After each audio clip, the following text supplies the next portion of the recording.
Hej og velkommen til den her video. I dag vil jeg fortælle lidt om mig selv. Vi kan da starte nu. Jeg er 9, fødselsdag i maj. Jeg er født i 2007. Her er 2 lillesøstre.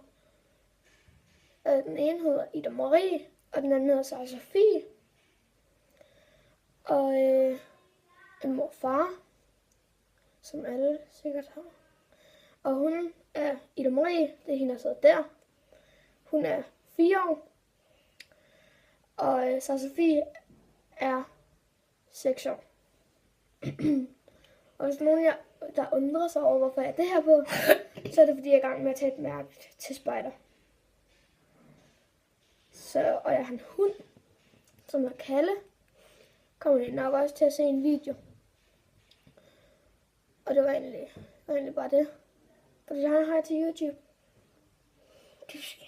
Hej hej.